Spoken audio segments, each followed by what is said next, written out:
It's on, okay. Good morning.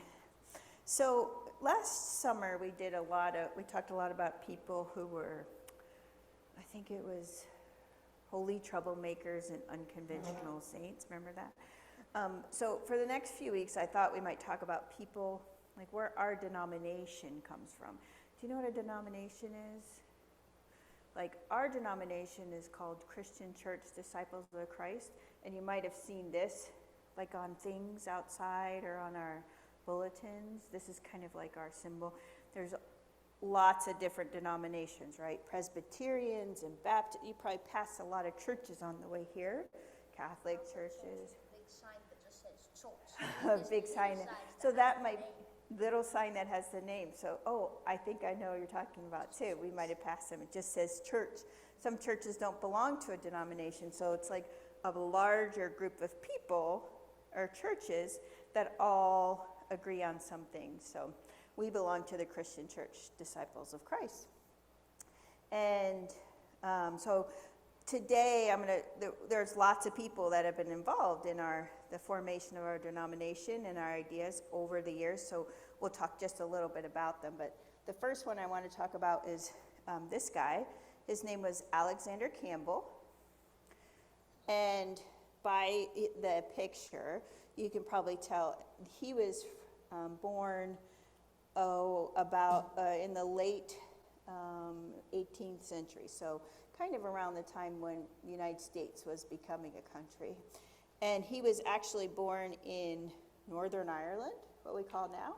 But his family was from Scotland, and that's where he went to school. His dad actually was a minister and came to the United States before he did. And he went to college in Scotland.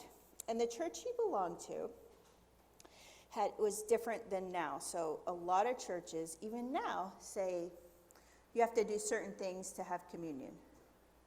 Only certain people can have it. Like maybe you have to belong to the church, or maybe you have to be a grown-up, or maybe you have to have had some other education. Not everyone can take it. And so in his time, the denomination and church he belonged to said they only did communion twice a year.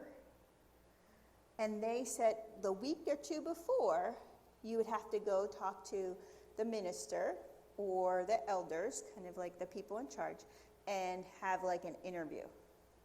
And they would question you about like your beliefs and your behaviors. And if they thought you were acceptable, they would give you like a coin. They called it a token. Okay? These are pictures of what they kind of look like. And then on the Sunday that they had communion, they invited everyone who had the token to come forward and sit at tables to get communion. Like not what we do here, right? Now? Sit at the table to eat some bread? To eat, to have everyone, that's the way they did it, yeah. But not everyone got a token, right? If they didn't think you answered the questions right, didn't get this time. And so Alexander didn't think this was quite fair, right? He didn't think that, he thought maybe everyone should have a chance to have communion.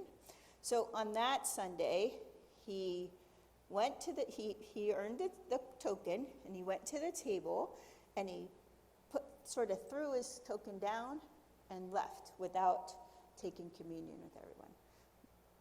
That was like a really big deal. And so he left that denomination, and eventually he came to the United States and worked with his dad, and we'll talk about the other people he met with. But part of his story is the reason why in a little while, I think Rebecca's elder today, and she will invite everyone to the table. So I wonder what it would be like if we still had tokens.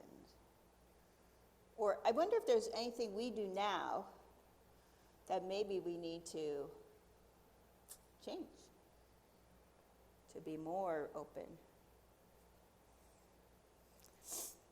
Can you help me roll up the rug? Thank you.